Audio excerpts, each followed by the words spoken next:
салом алейкум бинандагони гиромӣ, хуш омадед ба канали Диққат ТВ. Сархати хабар чунин аст: фармони президент: киҳо аз андоз озод шуданд. Президенти ҷумҳурии Тоҷикистон муҳтарам Эмомалӣ Раҳмон дар робита бо ҳамгирии коронавируси нави COVID-19 барои як қатор соҳаҳо имтиёзҳо дод. Тибқи фармони муҳтарам Эмомалӣ Раҳмон, ки имрӯз баромад, яъне 5 июн, аз 1 апрел то 1 сентябри соли 2020 ба иншоотҳои соҳаи сайёҳӣ, меҳмонхонаҳо, ташкилотҳои хӯроки умумӣ, марказҳои саломативу варзишӣ, осоишгоҳҳо, ҳамлу нақли мусофиркашонии байналмилалӣ ва аэронавигатсия таътили пардохтҳои андозӣ пешбинӣ менамояд ва ҳисобкунии фоизҳоро барои сари вақт пардохт накардани андозҳо барои ҳамин давра манъ менамояд. Дар фармони президент чунин омадааст: аз 1 май то 1 августи соли 2020 субъектҳои соҳибкории хурду миёнаро, ки бо сабаби паҳншавии бемории сироятии COVID-19 пурра аз фаъолият боз мондаанд, аз пардохти маблағи иҷораи моликияти давлатӣ озод намоянд.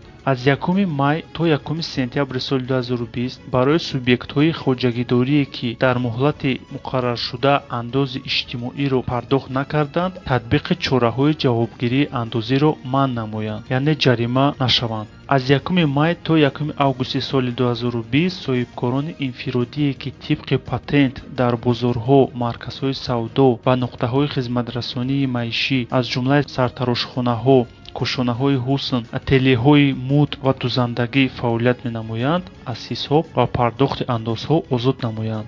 Аз 1 май то 1 сентябри соли 2020 ба шахсони воқеӣ барои пардохти андозҳо аз молу мулки ғайриманқул таътили андозӣ муқаррар намоянд.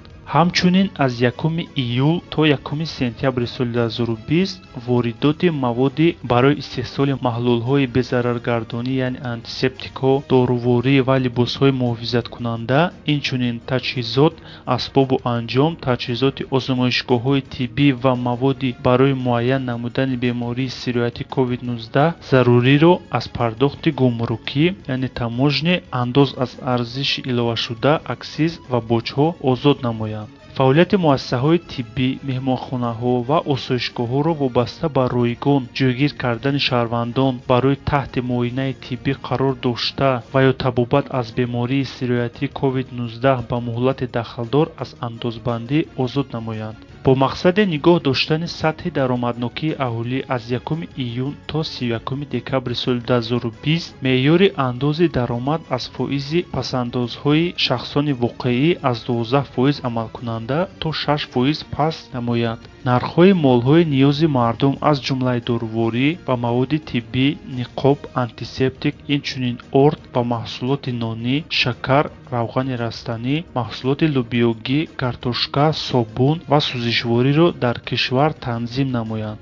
агар оддӣ карда гап занем, дар давраи ҳамин пандемияи коронавирус соҳибкорои инфиродӣ, ки дар бозорҳо савдо мекунанд патентқатӣ, дар парикмахеру дар ҷои дузандагиву намихел чизо кор мекунанд, ҳамино дар ҳамин давраи коронавирус аз супоридани налог озод карда мешаванд. ҳамчунин одамое, ки аз хориҷа маҳсулотҳои антисептикиву доруҳои лозима барои ҳамин COVID-19 коронавирус ворид мекунанд ба Тоҷикистон, аз растамошка, аз налоги гумрук озод карда мешавад.